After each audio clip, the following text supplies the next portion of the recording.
Hello friends, welcome to MK triple S सीसॉ स्पर्धा YouTube channel. तर सुरू करूयात आजचं हिंदू पेपर अनालिसिस. पहिली न्यूज काय होती?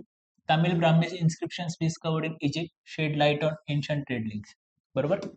तर इजिप्तमध्ये जे tombs in the valley of kings in इजिप्तमध्ये आहे, तिथं काही ठिकाणी तामिळ ब्राह्मी इन्स्क्रिप्शन जे आहे ते सापडलं गेलेलं आहे. बरोबर. मग याच्यामध्ये त्यांना जो सांगितलं गेलंय की तो जो टाइम पिरियड आहे तो first and third century CE. बरोबर, हा टाइम पिरियड सांगितला गेलेला.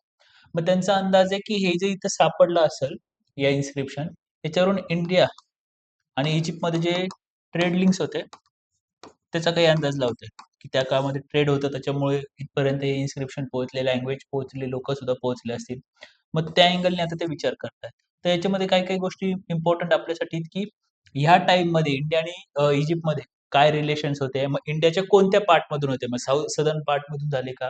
कारण इथे जसं दिलंय की मेजरली सिकाई कोरड हे जे नाव होतं हे कंटिन्युअसली बऱ्याच वेळा रिपिटेशन मध्ये तिथे सापडलं गेलं. मग ते सांगितलं जातं की सिकाई मध्ये काय आहे, ते संस्कृत शब्दाचा अर्थ आहे. कोरन जे आहे ते तामिळशी रिलेटेड आहे. त्याच्यानंतर त्याचं संगमाशी जे रिलेटेड आहे, संगमा कॉर्पस जे चेरा किंग होता पिट्टई कोरन, त्याच्याशी रिलेशन लावलं जातं. मग हे गोष्टी आपल्याला एक्झामसाठी महत्वाच्या होतात. बरोबर. मग त्याच्यानंतर मग कोणतं, मग साऊथ मधल्या कोणत्या किंगडम बरोबर रिलेशन होते की नॉर्थ मधल्या कोणत्या किंगडम मध्ये होते, मग सी रूट थ्रू होते की लँड रूट थ्रू होते, मग जर ट्रेड चालत होतं कोणत्या गोष्टींचा होता, या सर्व गोष्टी आपल्याला इम्पॉर्टंट होतात. आणि त्याचबरोबर जर त्याच्या आधीच्या काळामध्ये तो ट्रेड होता की नव्हता, की हा न्यूली एस्टॅब्लिश होता, त्याचबरोबर नंतरच्या काळात हा कशामुळे बंद झाला होता, हे सुद्धा आपल्याला महत्वाचं आहे. मग आता हे समजा झालं की हिस्ट्रीचं जे झालं, हिस्ट्रीच्या मेन साठी म्हणा किंवा प्री साठी हे इम्पॉर्टंट असू शकतं.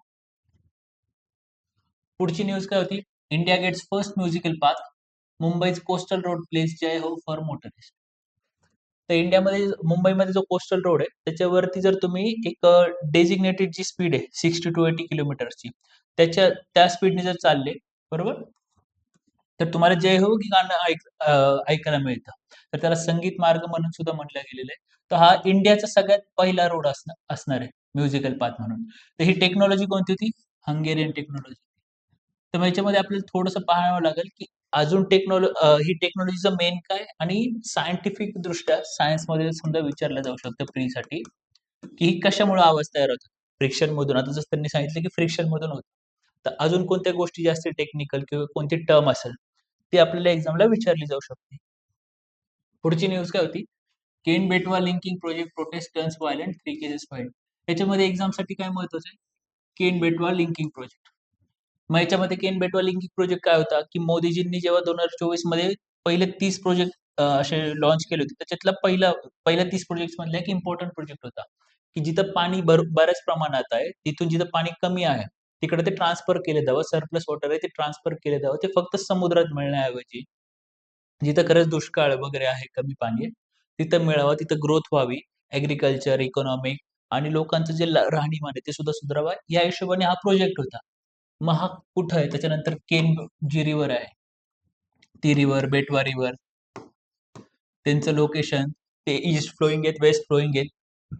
जर त्या कोणाच्या ट्रिब्युटरी असेल तर कोणाच्या आहेत, ते एकमेकांना भेटतात, ते कुठं भेटणार आहेत, त्याच्यानंतर तिथं जे आहे टायगर रिझर्व्ह झालं, वाईल्ड लाईफ सँक्च्युरी किंवा नॅशनल पार्क हे आहेत का, त्यांचं लोकेशन, मेजरली कोणते ॲनिमल्स आहेत, आणि त्याच्यानंतर हे झालं प्रीसाठी वगैरे. मग मेनसाठी की ह्या प्रोजेक्ट्समध्ये हे रिव्हर लिंकिंग प्रोजेक्ट्स आहेत, त्याचे चॅलेंजेस काय आहेत, त्याच्यानंतर त्याचे फायदे काय आहेत, बरोबर, या गोष्टी आपल्याला इम्पॉर्टंट आहेत. पुढची न्यूज काय होती? तर CPI base revision exercise measures a slice of life.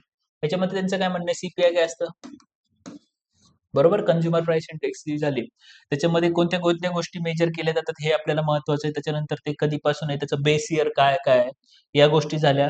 मग त्याच्यामध्ये त्यांनी सांगितले की जे बेस रिव्हर्सल केलं, आधी 2012 होतं तर 2024 करणार आहेत बेस इयर त्याचं, त्याच्यामुळे काय काय चेंजेस होतील. पण त्याचबरोबर त्यांचं म्हणणं आहे की ज्या पद्धतीने सीपीआय कॅल्क्युलेट केला जातो त्याच्यामध्ये अपडेशन केलंच पाहिजे. त्याचबरोबर ते काय काय गोष्टी त्याच्यात मेजर केल्या जातात ह्याचं सुद्धा मेजरमेंट केलं पाहिजे. आणि सीपीआयचं जर मेजरमेंट आपण करू, सीपीआयने जे आपण इन्फ्लेशन वगैरे मोजणार, त्याच्यामुळे काय होणार ना, ते प्रॉपरली हाऊसहोल्ड पर्यंत सुद्धा, हाऊसहोल्ड मध्ये सुद्धा काय इम्पॅक्ट पडतो महागाईचा वगैरे, ह्या सुद्धा गोष्टी आपल्याला पाहायला मिळतात. त्याच्यामुळे सीपीआयचं प्रॉपरली वर्किंग हे आपल्यासाठी महत्वाचं आहे, जेणेकरून हाऊस होल्ड पासून ते मायक्रो लेवल पर्यंत जी इकॉनॉमिक आहे त्याचा आपल्याला प्रॉपरली अंदाज आहे. त्याच्यामुळे सीपीआयच्या दृष्टीने GS3 इकॉनॉमीमध्ये आणि मग प्री साठी सुद्धा इम्पॉर्टंट टॉपिक बनतो. पुढची न्यूज काय होती, tax payer base more than double in the last decade. त्यांचं म्हणणं 2014 2013-14 पासून 2024-25 पर्यंत जे टॅक्स पेअर्स होते ते 5.25 कोटी पासून 12.25 कोटी पर्यंत वाढले गेलेले आहेत. बरोबर. मग ह्याच्यामध्ये काय काय वाढलेत, कशामुळे वाढलेत ते आपल्याला पाहायला पाहिजे. त्याच्यामध्ये मग ते डायरेक्ट टॅक्सेसच्या ब्रॅकेटमध्ये आलेत का ते पाहायला पाहिजे. मग त्याच्यामध्ये फक्त ते रिटर्न करतायत का टॅक्स पेमेंट होतंय त्यांच्याकडून ती गोष्ट पाहायची. कोणत्या कोणत्या गव्हर्नमेंटने स्कीम लॉन्च केलं तर त्याच्यामुळे झालंय. मग इकॉनॉमीमध्ये ग्रोथ झाली त्याच्यामुळे मग ते तसं झालंय का ती गोष्ट पाहायची आपल्याला. याचा इकॉनॉमीमध्ये काय परिणाम झालाय हे आपल्याला पाहायला पाहिजे, की जे फॉर्मल जे इन्क्लुजन झालंय त्यांचं प्रॉपरली टॅक्स बेसिसमध्ये त्याचा काय फायदा होतो लॉंग टर्म मध्ये इंडियासाठी, त्या गोष्टी आपल्याला पाहायच्या. पुढची न्यूज काय होती, have states gain from the 16th finance commission. आता जसं आपण पाहिलं की सगळ्यात पहिले मग काय पाहणार, फायनान्स कमिशन काय असतं, मग त्याची स्टार्टिंग पासून आतापर्यंत त्या गोष्टी झाल्या, पॉलिटिकल गोष्टी झाल्या, की त्याचं कॉन्स्टिट्युशनली कोणत्या आर्टिकल्स मध्ये असतात, कोणत्या आर्टिकल्सच्या अंडर ती सजेशन्स देतात, मग त्यांचे जे रेकमेंडेशन्स असतात त्या गव्हर्नमेंटसाठी बाइंडिंग असतात का फक्तच ऍडवायझरी असतात, त्या गोष्टी झाल्या. मग सगळ्याच रेकमेंडेशन ऐकतात का, त्या गोष्टी झाल्या. मग त्याचबरोबर त्यांनी सांगितलं की यावेळेस 15 आणि 16 फायनान्स कमिशनच्या बाबतीत आपल्याला काही गोष्टी महत्वाच्या आहेत, की 15 फायनान्स कमिशनच्या एक्झामसाठी की त्याचे चेअरमन कोण होते, 16 फायनान्स कमिशनचे कोण चेअरमन होते. जसं आणि दुसरी गोष्ट म्हणजे 15 कॉन्स्टिट्युशनली जी आहे ती फायनान्स कमिशन 5 वर्षासाठीच असते, पण 15 जी होती ती 6 वर्षासाठी होती. मग आता हे एक्झामसाठी महत्वाचं आहे आपल्याला, की 6 वर्षासाठी कसं काय केली होती, माझ्यासाठी काही अमेंडमेंट केले होते की काय केलं होतं, त्या गोष्टी झाल्या. म्हणजे व्हर्टिकल डिव्हॉल्युशन होतं, जर स्टेट्सची डिमांड होती यावेळेस 16 फायनान्स कमिशनकडं, की जे व्हर्टिकल डिव्हॉल्युशन होतं सेंटर पासून स्टेटकडे होणारं. त्याच्यामध्ये कोणत्या कोणत्या गोष्टीमध्ये असतात, म्हणजे सेंटरकडे जो पैसा अक्युमुलेट होतो येतो, तर त्याच्यातून काही पैसा जो असतो तो स्टेटकडे जातो. मग कोणता पैसा जातो, त्या पैशातून डिव्हिजिबल पूल म्हणून असतो, त्या पैशाचं व्हर्टिकल डिव्हॉल्युशन होतं. मग डिव्हिजिबल पूल म्हणजे काय असतं, त्याच्यामध्ये कोणते कोणते पैशांचा सोर्सेस असतो किंवा कोणते कोणते पैसे इन्क्लूड केले जातात. त्याच्यामध्ये सेस आणि सरचार्ज जे आहेत, जे युनियन गव्हर्नमेंट अप्लाय करतं, ते सेस आणि सरचार्ज डिव्हिजिबल पूलमध्ये येत नाही. बरोबर. मग ते आणि तर स्टेटचं म्हणणं होतं की ह्या पैशांना सुद्धा डिव्हिजिबल पूल मध्ये कन्सिडर करा आणि त्याचं व्हर्टिकल डिव्हॉल्युशन करा, आणि ते जे व्हर्टिकल डिव्हॉल्युशन असेल ते 50% करा, किंवा काही स्टेट्सचं म्हणणं होतं 45 ते 48% मध्ये करा. तर 16 फायनान्स कमिशनचं काय म्हणणं होतं, की हे जे आहे यांना सध्या डिव्हिजिबल पूलमध्ये आणता येणार नाही, आणि दुसरं म्हणजे की हे जे पर्सेंटेज आहे ते करता येणार नाही, त्याच्याऐवजी 41% जे 15 फायनान्स कमिशनने सांगितलं होतं तेच कंटिन्यू राहील. हे झालं व्हर्टिकल डिव्हॉल्युशनचं. बरोबर. त्याच्यानंतर जे हॉरिझॉन्टल डिव्हॉल्युशन होतं त्याच्याबद्दल सुद्धा काही स्टेट्सचं म्हणणं होतं, की हॉरिझॉन्टल डिव्हॉल्युशन म्हणजे काय, की स्टेट्समध्ये जे असतं, म्हणजे महाराष्ट्राला किती भेटणार, तेलंगणाला किती भेटणार, तामिळनाडूला किती भेटणार, हे झालं हॉरिझॉन्टल डिव्हॉल्युशन. तर हे 41% पैकी जे हॉरिझॉन्टल डिव्हॉल्युशन होतं त्याच्यासाठी एक क्रायटेरिया होते, की या क्रायटेरियानुसार तुम्हाला पैसे मिळतील. मग त्याच्यामध्ये जे क्रायटेरिया होते ते आपल्याला पाहणं महत्वाचं आहे, की त्याच्यामध्ये वेटेज होतं, की जसं इन्कम डिस्टन्स. आता इन्कम डिस्टन्स काय असतं हे सुद्धा आपल्याला पाहणं महत्वाचं आहे. बरोबर. तर मग इन्कम डिस्टन्सला 15व्या फायनान्स कमिशनने किती दिलं होतं, 45% वेटेज दिलं होतं. ते कमी करून 16 फायनान्स कमिशनने 42.5 दिलंय. ठीक आहे. मग त्याच्यानंतर पॉप्युलेशनला किती आहे, मग ते झालं. मग एरिया, फॉरेस्ट, फिजिकल डिसिप्लिन. आता मागच्या वेळेस 15 फायनान्स कमिशन मध्ये काय होतं, की टॅक्स एफर्टला 2.5% वेटेज होतं. पण 16th फायनान्स कमिशन मध्ये ते नाहीये. त्याच्यामुळे तो एक एक्झामसाठी महत्वाचा पॉईंट बनतो. आणि स्टेट्स कॉन्ट्रीब्युशन टू जीडीपी हा नवीन क्रायटेरिया ऍड केला, त्याला 10% वेटेज दिलं गेलेलं आहे. मग ही गोष्ट आपल्याला एक्झामसाठी महत्वाची बनती, की याच्यामध्ये वेटेजमध्ये काय काय चेंजेस केलेले आहे. बरोबर. मग त्याचबरोबर आता जे लोकल गव्हर्नमेंट्स असतील त्यांच्यासाठी सुद्धा फायनान्स कमिशन काही सजेशन्स देतात, की यांना एवढंच तुम्ही केलं पाहिजे ट्रान्सफर. त्याचबरोबर दुसरी गोष्ट जी आहे एक्झामसाठी महत्वाची, फायनान्स कमिशन जे रेकमेंडेशन देतं ते फक्त स्टेटसाठीचा जो असतो पैसा, व्हर्टिकल डिव्हॉल्युशनसाठीचा त्यांच्यासाठीच देतं. युनियन टेरिटरीज वगैरे साठी कोणतंही सजेशन फायनान्स कमिशन देत नाही. त्याच्यावर कम्प्लिटली युनियन गव्हर्नमेंट स्वतःच्या हिशोबाने डिसिजन्स घेतं. बरं ते झालं 41%. मग बाकीचा जो 59% पैसा असतो, मग त्याचं काय होतं? मग त्याचं सुद्धा ग्रँट्स वगैरे म्हणा किंवा सेंट्रल स्कीम्स असतात, त्याच्या थ्रू हा जो पैसा असतो तो पुन्हा स्टेट्समध्येच जातो. बरोबर. मग या सर्व ज्या गोष्टी आहेत आणि 15 फायनान्स कमिशन आणि 16 फायनान्स कमिशन यांचं जे कंपॅरिझन आहे, ते आपल्याला एक्झामसाठी इम्पॉर्टंट बनतं. पुढची न्यूज काय होती? MPs can not attend parliament sessions virtually, high court told in Amritpal's hearing. बरोबर. मग याच्यामध्ये आपल्याला काय पाहायचंय की एमपी जे असतात निवडून गेलेले लोकसभामध्ये वगैरे, लोकसभा राज्यसभामध्ये, मग त्यांची जी अटेंडन्स असते, अटेंडन्स प्रोसिजर, मग ते कसं आहे, तुम्हाला अटेंड कसं करावं लागतं. मग त्याच्यानंतर काही चेंजेस सुद्धा केले होते रिसेंटली, की तुम्ही जेव्हा पार्लमेंटमध्ये येतात तर तुम्हाला साईन करायची, ती कुठं करायची आहे. तुम्ही फक्तच ऑडिटोरियम किंवा जे कॉमन हॉल असेल तिथं येऊन साईन नाही करून चालणार. तुम्हाला पार्लमेंटमध्ये येऊन तुमच्या सीटवरती येऊन तिथं येऊन साईन करावी लागणार, तरच तुमची अटेंडन्स जी आहे ती ग्राह्य धरली जाईल. मग हे जे चेंजेस असतात ते कोण करतात? मग ते चेंजेस स्पीकर करतात, की सेक्रेटरी जे असतं लोकसभा वगैरेचं किंवा राज्यसभेचे सेक्रेटरी असतात ते इश्यू करतात. ते झालं. मग त्याच्यानंतर मग तुम्हाला जर अब्सेंट राहायचं असेल, तर मग त्याच्यासाठी काय? मग जसं त्याच्यात सांगितलं गेलेलं आहे, की if an MP remains absent for 60 days, then the seat can be declare vacant. हा रूल आहे. मग हे जे रूल्स आहेत, ते लोकसभेच्या प्रोसिजरमध्ये सांगितले गेलेत, की कॉन्स्टिट्युशनली सांगितले गेलेत. मग त्याच्यामध्ये एक एक्सेप्शन पण दिलंय, की however a designated committee of Lok Sabha can condone the absence if the MP wishes. जर एमपीने रिक्वेस्ट केली लोकसभेच्या ऑथॉरिटीला, मग समजा ती मग सेक्रेटेरिएटला करणार का स्पीकरला करणार ही गोष्ट झाली, तर त्यांच्या म्हणण्यानुसार की त्यांना तो अब्सेन्स जो असेल तो त्यांना दिला जाईल, की तुम्ही ठीक आहे, तुम्ही 60 दिवसापेक्षा जरी अब्सेंट राहिले तरी चालेल. ठीक आहे. तर मग या सर्व ज्या गोष्टी त्या आपल्याला एक्झामसाठी महत्वाच्या होत्या. त्याचबरोबर सॉलिसिटर जनरल ऑफ इंडिया हे जे पद आहे, ही जी बॉडी आहे, ही सुद्धा आपल्याला महत्वाची ठरते एक्झामसाठी, की काय आहे, ही कॉन्स्टिट्युशनल आहे, लेजिस्लेटिव्ह बॉडी आहे. त्याच्यानंतर कॉन्स्टिट्युशनली असेल तर कोणत्या आर्टिकल अंडर येते किंवा त्याचे लेजिस्लेटिव्ह असेल तर कोणत्या ऍक्ट अंडर येते, मग त्यांना कोणते अधिकार आहेत, त्या गोष्टी झाल्या त्या आपल्याला इम्पॉर्टंट आहेत. पुढची न्यूज काय होती?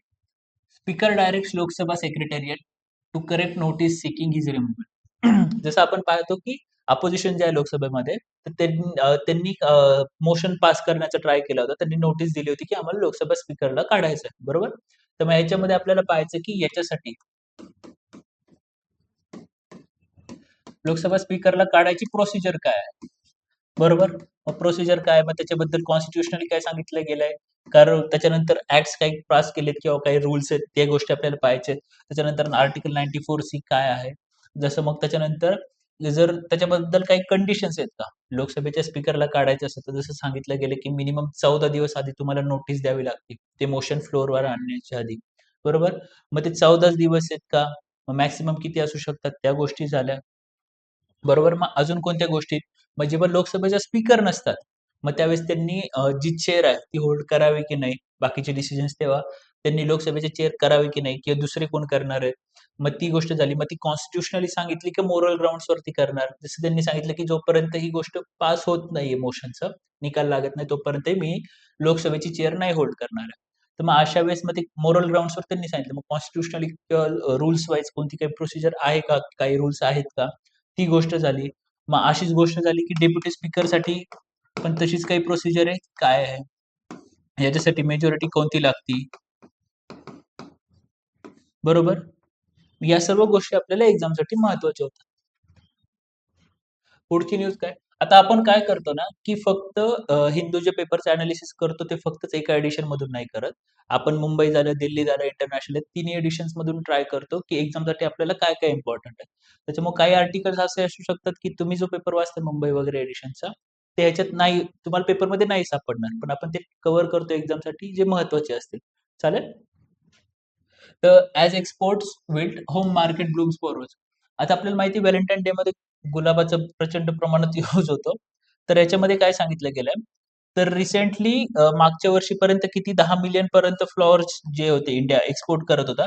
पण यावर्षी काय झालं 3 ते 4 मिलियन्सच एक्सपोर्ट झाले गेले. मग याच्यामध्ये काही कारण आहेत का? ती गोष्ट झाली. मग याच्यामध्ये दुसरी गोष्ट काय होती, की कर्नाटक जे आहे ते इंडियाचं की फ्लॉरिकल्चरल हब आहे. बरोबर? त्याच्यामध्ये तर 30% ऑफ इंडियाज रोज आउटपुट. म्हणजे इंडियाचे 30% इंडिया जो रोज आउटपुट असतो, गुलाब प्रोड्यूस करतो. त्यातलं 30% फक्त कर्नाटक करतो. मग आता ही आपल्याला एक्झामसाठी महत्वाची, की रोजच्या बाबतीत इंडिया किती पुढे आहे. मग फ्लोरिकल्चरच्या बाबत जसं काल आपण पाहिलं, की हॉर्टिकल्चरच्या बाबत जम्मू काश्मीरचा काय रोल आहे वगैरे, तसंच फ्लोरिकल्चर याच्यामध्ये इंडियाचा काय काय रोल आहे, म्हणजे इंडिया कोणते कोणते फ्लॉवर्स मेजरली प्रोड्यूस करतं, ती गोष्ट झाली. मग त्याच्यामध्ये जो समजा रोज वगैरे झालं स्पेसिफिक, तर रोज मध्ये कोण जागा जास्त प्रोड्यूस करतं, मग इंडिया एक्सपोर्ट किती करतो, इंटरनली किती आहे, मग या सर्व गोष्टी आपल्याला एक्झामसाठी पाहायला पाहिजेत. पुढची न्यूज होती, Vande Mataram to be played before national anthem says government. जसं आपल्याला माहिती आहे, की जनगण मन हे जे आहे आपलं राष्ट्रगीत आहे आणि वंदे मातरम हे राष्ट्रगान आहे. मग याच्यामध्ये आपल्याला सगळ्यात बेसिक पासून पाहिजे, की वंदे मातरम कोणी लिहिलं, कधी लिहिलं. मग जर राष्ट्रगीत होतं एका पुस्तकात लिहिलं होतं रवींद्रनाथ टागोरांनी, त्याच्यातून आपण घेतलं होतं. मग असं राष्ट्रगान जे आहे ते सेपरेटली लिहिलं गेलं, की कोणत्या बुकचा पार्ट होतं त्याच्यामध्ये लिहिलं गेलं होतं तिथून आपण घेतलं. ती गोष्ट पाहिली पाहिजे. जसं आपल्याला माहिती आहे, की रिसेंटली वंदे मातरमला 150 वर्ष सुद्धा पूर्ण झाली होती. तीच गोष्ट. मग त्याचबरोबर युनियन होम मिनिस्ट्रीनी जी आहे, काही गाईडलाईन्स इश्यू केल्या गेल्या आहेत, की वंदे मातरम म्हणताना तुम्ही कसं म्हणलं पाहिजे, ते कधी म्हणलं पाहिजे, ते किती वेळाचं असावं, बरोबर? मग किती पोर्शन आपण म्हणतो त्या गोष्टी झाल्या, मग उभं राहावं की नाही राहावं. जसं त्यांनी सांगितलं, की audience must stand at attention when the official version around 3 minutes 10 second. आता काही-काही परीक्षांमध्ये हा टाईम जो आहे, तो सुद्धा विचारला जाऊ शकतो. तर काय विचारलं, की when the official version around 3 minutes 10 seconds long is संग ऑर प्लेड. जेव्हा एक ऑफिशियल व्हर्जन वगैरे असं म्हटलं जात असेल, तेव्हा ऑडियन्सनी उभं राहणं कंपल्सरी आहे. पण त्याचबरोबर standing is not required if it is played as part of a news reel और डॉक्युमेंटरी. म्हणजे मूव्हीमध्ये वगैरे कुठं प्ले होत असेल, बरोबर? तर तेव्हा उभं नाही राहावं, नाहीतर केओस वगैरे तयार होऊ शकतो. मग या जे रूल्स आहेत, मग याचबरोबर म्हणजे आपलं जनगण मन आहे, नॅशनल अँथम. त्याच्याबद्दल पण अशा काही रेग्युलेशन्स वगैरे आहेत का? काही ॲडवायझरी गाईडलाईन्स इश्यू केलेल्या आहेत का? मग आपण जसं म्हणलं, की ते होम मिनिस्ट्रीनी, युनियन होम मिनिस्ट्रीनी इश्यू केलेल्या आहेत. बरोबर? मग ते हे राष्ट्रगीताच्या बाबत पण त्यांनीच केलेत का कोणत्या केल्यात ह्या आहे. जसं आपल्याला माहिती आहे, की नॅशनल फ्लॅग कोड आहे, की आपला जो राष्ट्रध्वज असावा तो याच मेजरमेंटचा असावा, एवढाच उंच असावा, की तो कधी खाली घेण्यात यावा, कधी वरती असावा, कोणत्या मटेरियलपासून तयार करण्यात यावा. ह्या ज्या गोष्टी आहेत, जे आपल्याला कंपल्सरी असतात फॉलो करणं, तसंच ह्यांच्या बाबत जे आहेत का, या गोष्टी आपल्याला महत्त्वाच्या ठरतात. पुढची न्यूज काय होती? With eyes on trade, global governance Lula set to visit India with executive. आता हे लुईस इनान्सिओ लुला जे आहेत ब्राझीलचे प्रेसिडेंट, ते इंडियाला व्हिजिट करणार आहेत. आता ब्राझील जो आहे, जो इंडियासाठी महत्वाचा आहे. का महत्वाचा आहे? एक म्हणजे ब्राझील ब्रिक्सचा पार्ट आहे. त्याच्यानंतर इंडिया आणि ब्राझीलचे जे रिलेशन्स आहेत खूप चांगले आहेत. त्याच्यानंतर मग इंडिया आणि ब्राझील ब्राझील जो आहे तो इंडियाचे सपोर्ट सुद्धा करतो पर्मनंट मेंबरशिपसाठी UN सिक्युरिटी काउन्सिलमध्ये. त्याचबरोबर 2025 मध्ये इंडियाचा जो ट्रेड होता, ते इंडियन प्रॉडक्ट्स किती होते? 8.5 बिलियनचे प्रॉडक्ट्स होते ते इंडियाने एक्सपोर्ट केले होते आणि ब्राझिलियन जे होते ते 7 बिलियनच्या अराउंड आपण इम्पोर्ट केले होते. मग त्याच्यामध्ये मेजरली कोणते प्रॉडक्ट्स होते जसं oil, sugar, molasses, fat and vegetable oils, iron ore sector. हे जे गोष्टी होत्या त्या आपण इम्पोर्ट केल्या होत्या. मग जे चांगले रिलेशन्स आहेत, तर आपल्याला त्यांच्याबरोबरचा ट्रेड आहे, तो वाढवायला पाहिजे. जसं आपण पाहतो, की आपण ट्रेड डायव्हर्सिफिकेशन करतोय. इम्पोर्ट, एक्सपोर्ट एक स्टेबल जो ट्रेडिंग पार्टनर आहे, आपण त्याच्याकडे पाहतो. मग जो ट्रेडिंग पार्टनर आहे हे स्टेबल, ज्याच्याबरोबर आपले जिओपॉलिटिकल जे इंटरेस्ट असतील, ते सुद्धा मॅच होतात, त्यांचे आणि आपले. आपण डेमोक्रॅटिक कंट्रीज आहोत, या सगळ्या जेव्हा मॅच होतात, त्या गोष्टी झाल्या. त्याच्यामुळे ब्राझील एक इम्पॉर्टंट कंट्री आहे, साऊथ अमेरिकन कॉन्टिनेंटच्या बाबतीत पण. जसं आपण म्हणतो, की साऊथ अमेरिकन कॉन्टिनेंटमध्ये बरेच मिनरल्स आहेत. मेजरली लिथियम आहे, तिथं लिथियम ट्रायंगल आहे. मग अशा वेळेस ब्राझील सारखा जो मोठा देश आहे, त्याच्याबरोबर आपले रिलेशन्स चांगले आहेत. ह्या गोष्टी तिथले जे जिओपॉलिटिकल गोष्टी असतात त्याच्यासुद्धा त्यासाठी सुद्धा मॅटर करतात इंडियासाठी. बरोबर? मग ते कशासाठी येणार आहेत? ते एआय समिटसाठी येणार आहेत. त्याचबरोबर ते लार्जेस्ट एव्हर त्यांचे जे बाकीचे फर्म्स आहेत ब्राझीलमधल्या बिझनेसेस वगैरे त्यांना सुद्धा घेऊन येणार आहेत. जेणेकरून काय व्हावं, की बायलॅटरल जो ट्रेड आहे त्याला जास्तीत जास्त ग्रो करण्यात यावा, याच्यावर सुद्धा फोकस असणार आहे. त्याच्यामुळे याच्या बाबतीत काय असणार आहे? इंडिया ब्राझील हा जो त्यांची जी फॉरेन पॉलिसी आपली आय मध्ये, त्यासाठी हा एक इम्पॉर्टंट टॉपिक असणार आहे. ठीक आहे. कारण मध्ये काय झालं होतं, की फक्त इंडिया आणि ब्राझील असेच दोन देश होते ज्यांच्यावरती जगात सगळ्यात जास्त टॅरिफ लावलं होतं अमेरिकेने. करंटली इंडियावरचे हटवले गेलेत बऱ्याच प्रमाणात, पण ब्राझीलवरचे होते. तर मग अशा वेळेस ब्राझील आणि इंडिया जे होते, ती कंटिन्युअसली सेल्फ मेडचा किंवा न झुकण्याचं जे होते की इंडिपेंडंट फॉरेन पॉलिसी वगैरे असावं किंवा इंडिपेंडंट ट्रेड पॅक्ट किंवा न्यूट्रल ट्रेड पॅक्ट असो त्याला प्रमोट करत होते. मग अशा वेळेस इंडिया आणि ब्राझील एक जिओपॉलिटिकली जेव्हा बेटर आणि कॉमन असे जो अजेंडा घेऊन चालतात, अशा वेळेस इंडिया आणि ब्राझीलची जी फॉरेन पॉलिसी रिलेशन्स आहेत ते आपल्याला इम्पॉर्टंट ठरतात मेनसाठी. ठीक आहे, चालेल, थँक्यू. अशाच व्हिडिओ पाहण्यासाठी लाईक करा, शेअर करा, सबस्क्राईब करा स्पर्धा या यूट्यूब चॅनलला. चालेल, थँक्यू.